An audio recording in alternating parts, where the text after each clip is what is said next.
আসসালামু আলাইকুম। নতুন ব্লগে আবারও সকলকে স্বাগত। সবাই কেমন আছেন?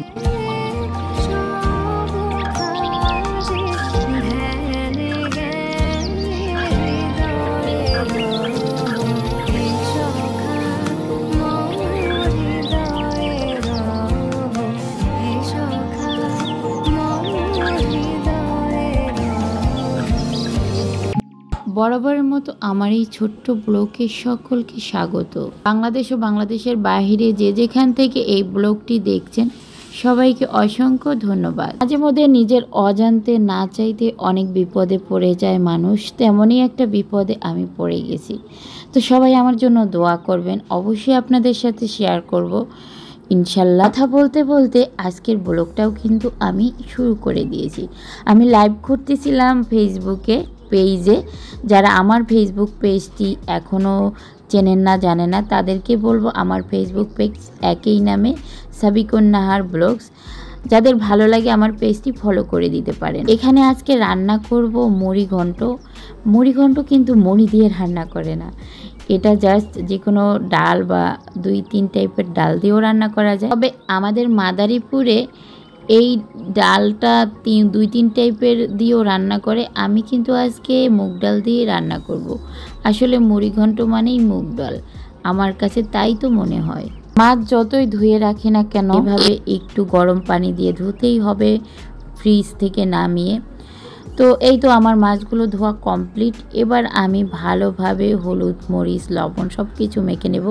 এখানে জাস্ট একটা মশলা করে নিয়েছি। এভাবে করে মাছ রান্না করবেন, দেখবেন খেতে অনেক বেশি মজা লাগে। তাহলে নতুন করে আর ইনগ্রিডিয়েন্টসগুলো কি আর বলবো, এখানে দেখতেই পাচ্ছেন মাছগুলো ভেজে নিয়েছি। তো প্রথমে মাছগুলো ভাজার সময় কড়াইটা কেমন যেন লেগে আসছিল, সেজন্য একটু চেঞ্জ করে ফ্রাই প্যানে দিয়ে দিলাম।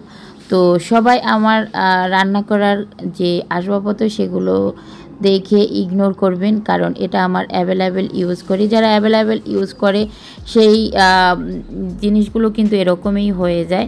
তো আমি আমারটা শেয়ার করছি আর কি। আমি আমার সিম্পল লাইফস্টাইলই আপনাদের সাথে প্রেজেন্টেশন করার চেষ্টা করি সব সময়। জীবনের প্রাঙ্গণে এমন কাউকে স্থান দেবেন না যারা আপনার সাথে প্রতিনিয়ত বিশ্বাসঘাতকতা করবে। তো বিশ্বাসঘাতকতা যারা করে তারা বরাবরই আপনার সাথে বিশ্বাসঘাতকতাই করবে। একে সাময়িক সময়ের জন্য যদি আপনি অ্যাভয়েড করতে পারেন, দেখবেন সারা জীবনের জন্য আপনি তাদেরকে অ্যাভয়েড করে চলতে পারবেন। আর তাদের যত বেশি অ্যাভয়েড করবেন আপনি আপনার পার্সোনাল লাইফে তত বেশি ভালো থাকতে পারবেন।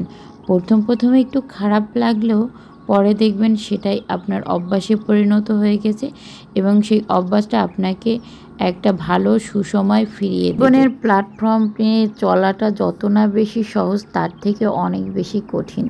মানুষ আছে আপনার প্রত্যেকটা কাজে তার ভুল ধরতেই হবে। এই মানুষগুলো কখনোই আপনার শুভাকাঙ্ক্ষী হতে পারে না। আমার লাইফ দিয়ে তো আমি সেটাই জানি।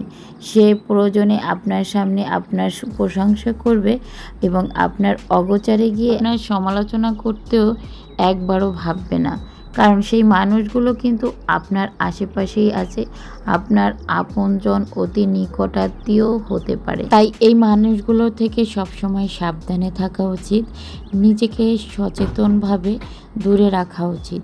একা বসবাস করা অনেক ভালো এই ধরনের মানুষ বন্ধু থাকার চাইতে।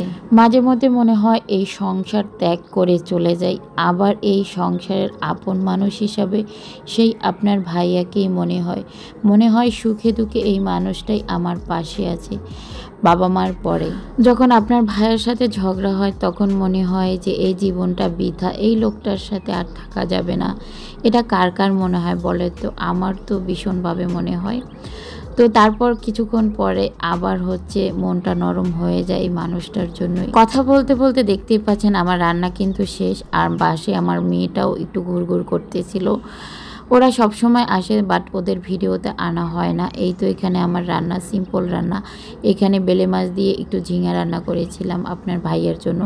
যেহেতু কাতলা মাছ এগুলো আপনার ভাইয়া খুব একটাও লাইক করে না, সে যদি না খায় সেজন্যই আর কি তার জন্য আলাদা করে রান্না।